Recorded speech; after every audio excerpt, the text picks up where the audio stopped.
Okay, hello, orchestration class. This is Jamie checking in. I want to congratulate you on project number 1, getting through that, and there's some really creative things done. A lot of good hard work you've been doing. I want now to start looking towards our final project.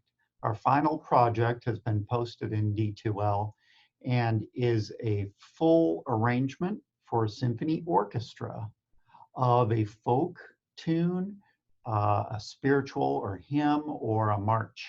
And what I've done is I've put several melodic possibilities, melodies of folk tunes. I put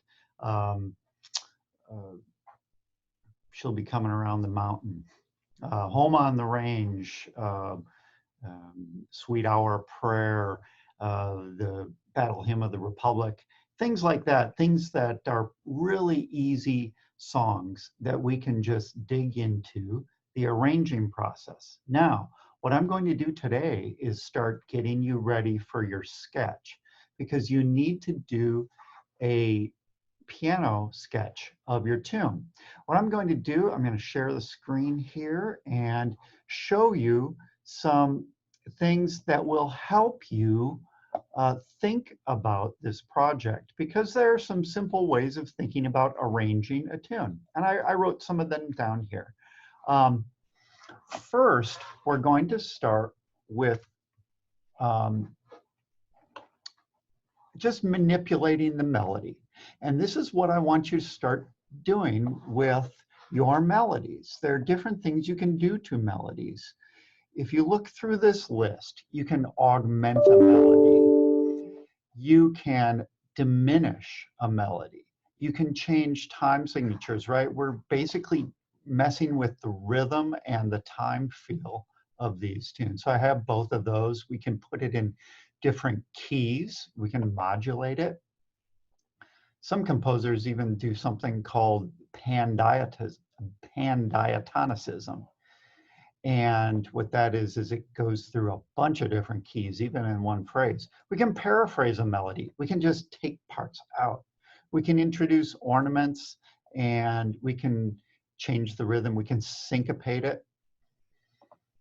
We can combine all of the above, and then we can add special dynamics, maybe change the tempo, the articulations. So do you see how many different things there are to do it? Let's go through some of those real quickly.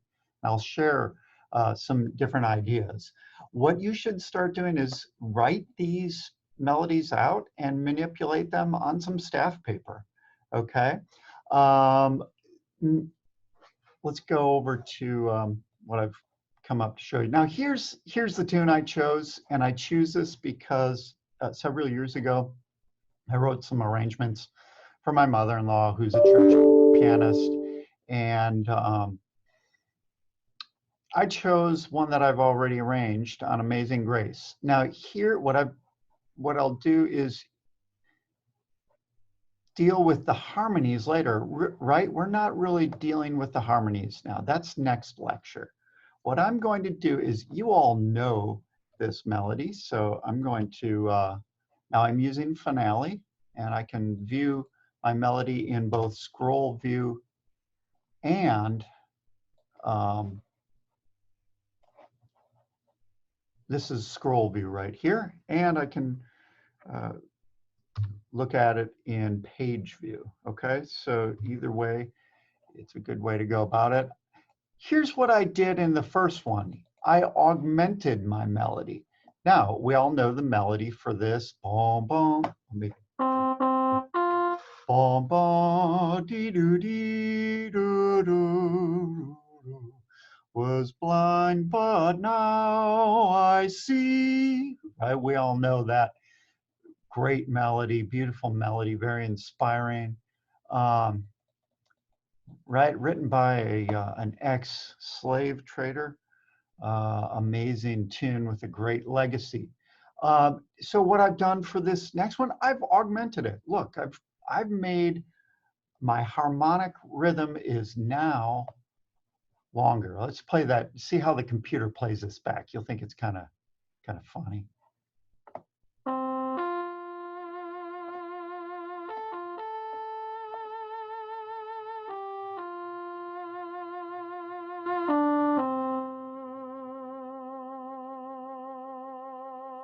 Okay, now that if any of you are not a big fan of the human playback settings on Finale or Sibelius, you can turn those off. It's kind of obnoxious, isn't it? So you go to playback settings. This I'm using Finale now, and I just turn those off. Okay. So you hear now when you augment a melody, what's interesting is you have a lot of long notes now, don't you? For me as an arranger, I'd start thinking, okay, I can do some things underneath. I could write a counter line. I could have my accompaniment be a little bit more interesting now underneath longer notes. So you can fool around with that, augmenting your melody, kind of cool. Here's what a diminished melody. I'm using diminution, much like somebody like Mozart would use in a symphony. And really, you could, well, let me just play it for you.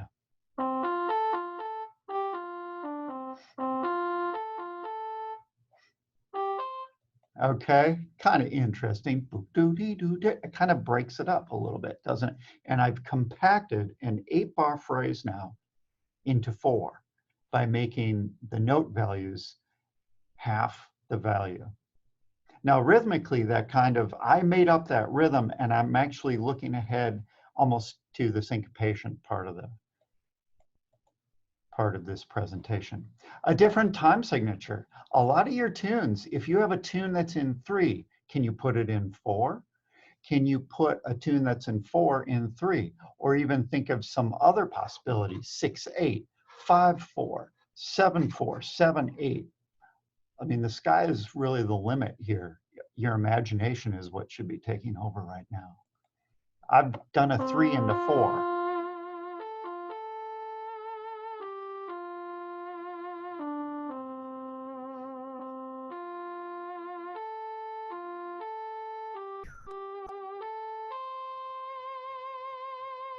Okay, so you can see I go from 4 into 5.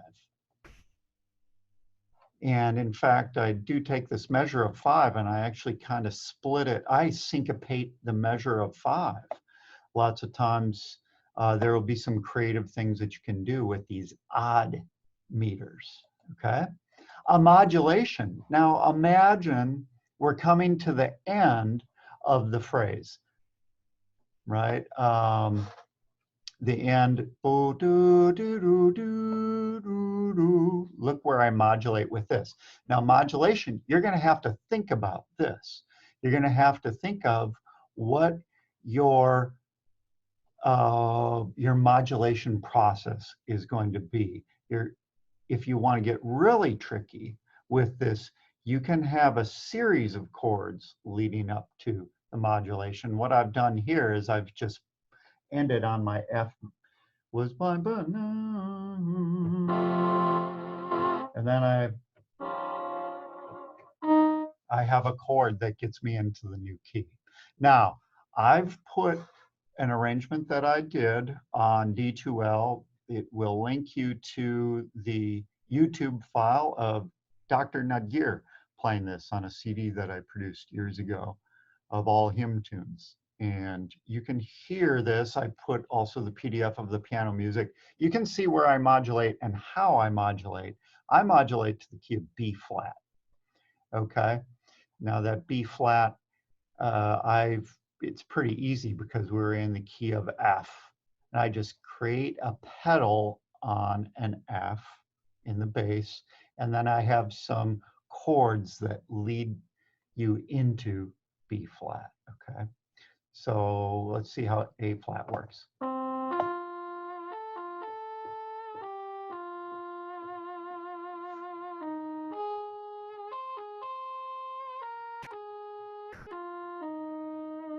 Okay, pretty simple, right? So that's something that I think you can all do. Now, what you can do is think ahead of time. What would really sound good? Lots of times going up a key heightens the emotional experience, doesn't it? For the listener, going down goes the opposite way. So maybe you can think about strategically in your arrangement where you want that to happen. Here's something that's kind of interesting. What does your tune, if it's a major tune, sound like a minor, and vice versa? This is kind of interesting.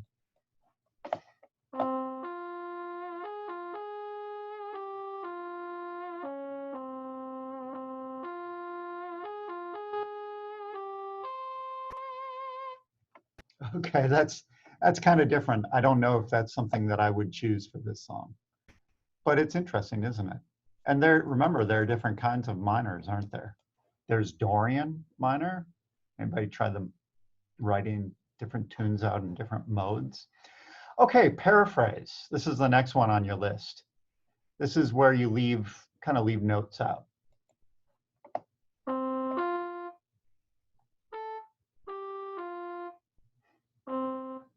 Okay, that's kind of interesting, isn't it? Paraphrase is interesting because there could be other things in the middle of this. There could be little interesting accompanimental lines here in those rests, or you could break up the melody across different sections. So already that gives me some creative options here as an arranger. Let's go to the next one, ornamentation. I mean, this is one that's really, really fun. Well, I'm a jazz musician, so remember, lots of the time when I'm improvising, I'm really thinking of the melody, and I can play a really great jazz solo, even if I just stay close to the melody and use ornaments and passing tones, different non-harmonic tones. Let's see what I do here.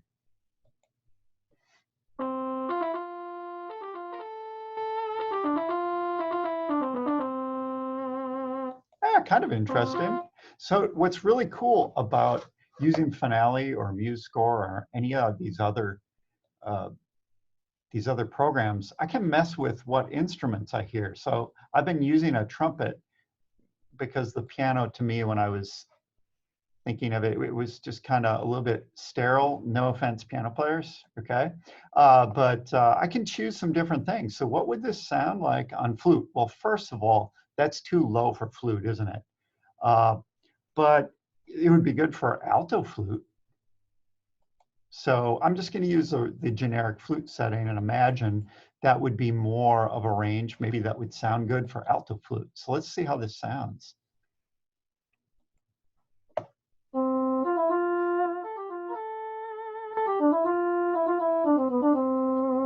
right, so you can see what I've done with some of the ornaments. Ba-da-dum, little neighbor tones.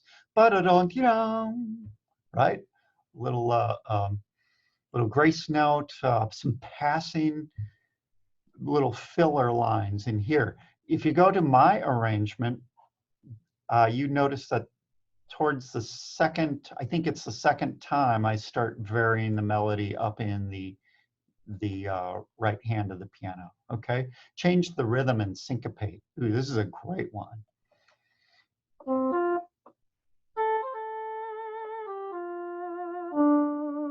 Now that vibrato is driving me nuts. I think it's the difference in my computers. Some of your computers will do these human playback things. Yeah, I turned it off completely, but it's still doing it. So I will investigate that. So you see that it's in 3. Boot-up, boo-de-doo, doo-dum, bum, bum. Now, I will let you know that this does set up a little bit more rhythmic complexity for your ensemble, but the conductor will help bring that out of the ensemble. If you do this too much, I will say you run the risk of disguising the time feel as a whole. So what can really help is if your accompaniment stays pretty solid with some sort of solid rhythmic base that this can work off of, okay? Maybe, or maybe they reflect that as well. Okay, now here's what happens. The last one on my list was this, combining all of the above. So we talked about all these: augmentation, diminution, time signature, different keys, putting it in major and minor, doing a paraphrase. All right. But what we're going to do is hopefully you start to synthesize these all into one. I'm going to put it back on piano and, you know, do this, experiment with, or how about let's do this. What would it sound like with a string ensemble? That might be kind of nice. Okay, let's see.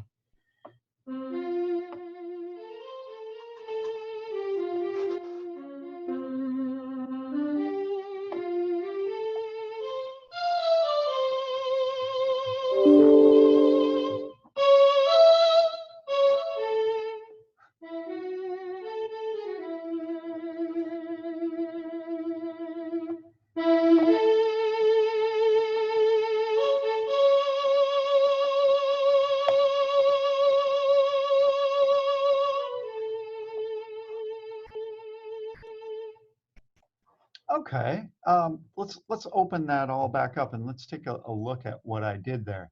So I combined techniques, didn't I?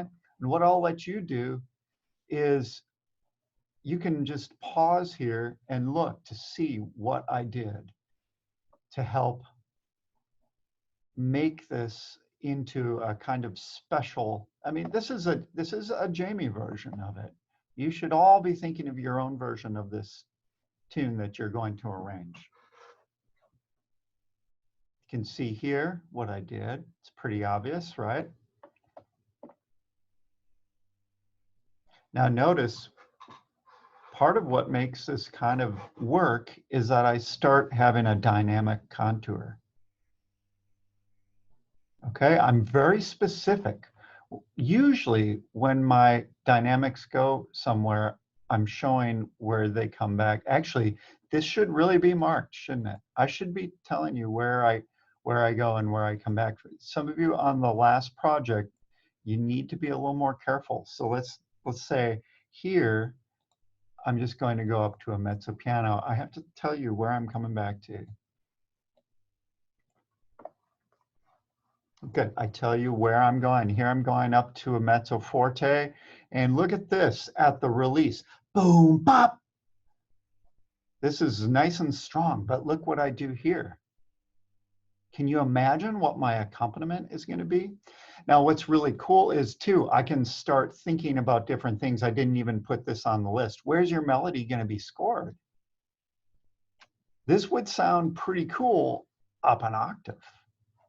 And you can think about where that would be scored best, right? You could score this up an octave. Okay. Watch out for my, I got a collision here, right? Once I do that, you got to watch out for that. I want to make your score and parts look really great. Okay. So now I have a totally, I can work with this here, and it may change, right, as I go along in the arranging process. I'm going to move that down. That doesn't look very good. You can see how I'm thinking here. So those are some of my ideas that I have for use. So this is your assignment for your final project. Remember, you're going to write a piano score. So I will start talking about harmony and your approach to harmony in the next lecture. Guys, I hope you've enjoyed this. Start your engines, start writing. I will warn some of you on this next project. We're doing a brass scoring project. What this project will be is really a transcription project of the Bach. So I would stay pretty close to what Bach wrote and really get some of those things in the best octave possible and make it flow. Remember this, I will say, give your brass players plenty of time to breathe. Give them rest. Give them plenty of dynamics. And think about whether you want the melodies slurred or tongued, okay?